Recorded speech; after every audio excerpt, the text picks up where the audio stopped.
In this video, we're going to have a look at generic data sets. That is, how do you load data sets that you don't get from LIMS or JANIS or one of those other databases, well-known ODP, IODP, DSDP databases. So, I've got a couple of downloaded files worth of calcium carbonate data for site U1338. It actually comes from the database, and there is an autoloader, but for demonstration purposes, we'll use the generic model. So here goes. The first thing we want to do is create a new folder to hold the data. So let's go up to here, and you see the little folder sign, and if you click it, you'll see new folder name, and we're going to call this U1338 underscore CACO3. And we're going to set that as the current data folder because as we load these data in, we want them to go into that folder. So we'll say OK.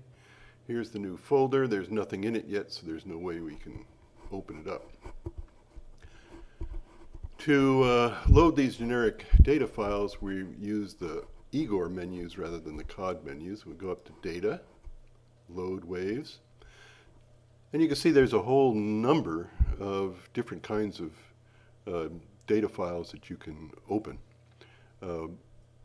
Probably the ones that you'll use most would be the Excel files or delimited text.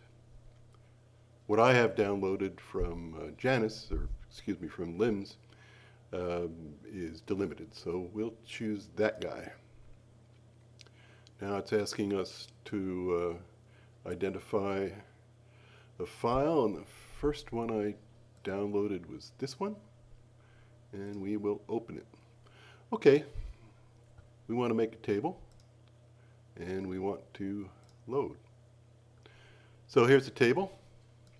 So now what I need to do is rename the waves. We can select them all, and then if I right click somewhere up here, it's going to say rename waves. This guy up here. Okay, now we don't really need all this stuff. Like for instance, I never bothered to save the expedition. It's just another bunch of data that we don't really care about. So let's start with site. Now data, all the data in the COD system have names with three parts. The first part is the whole.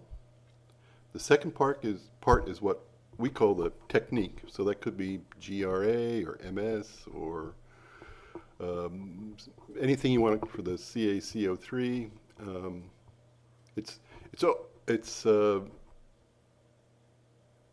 You can call it anything you want as long as you're consistent. So first part whole, second part essentially the technique, and then the third part is the information, whole, site, core, and perhaps the actual measurement.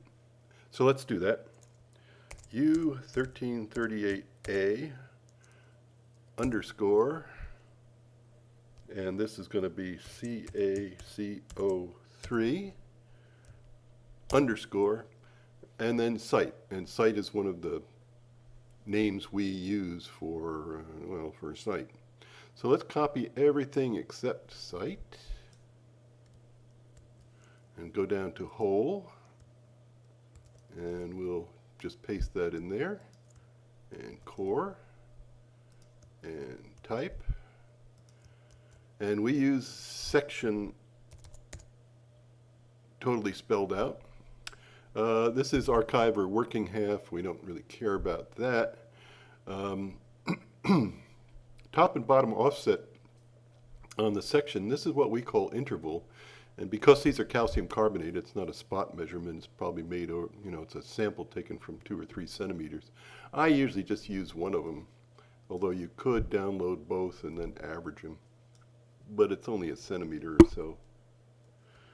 So let's do that.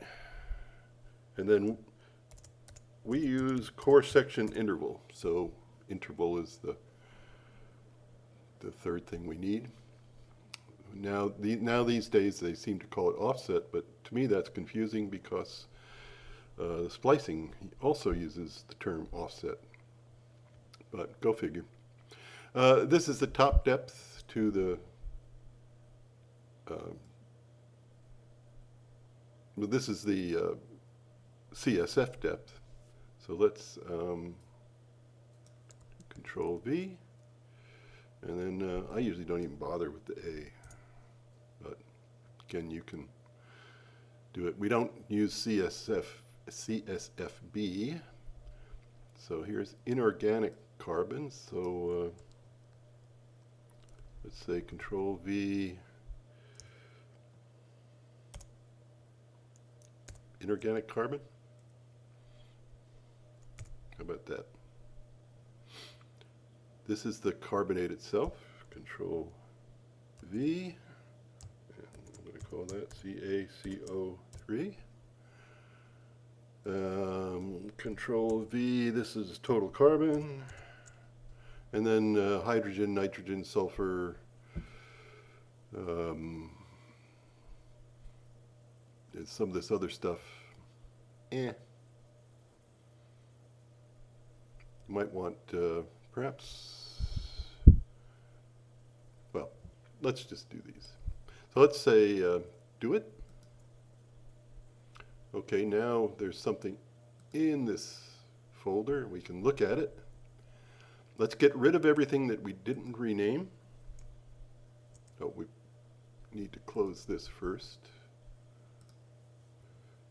Let's get rid of everything we didn't rename. We'll delete it. So we have nothing but U1338A. Now let's load U1338B. Data, load waves, delimited text. And the second one that I downloaded was that one. Open them up, make a table. Now, actually, I'm going to show you a trick. We don't really need the table, because what we're going to do now is copy out these rename lines from the last bunch of data. So I highlight them and hit return. Now go up to edit,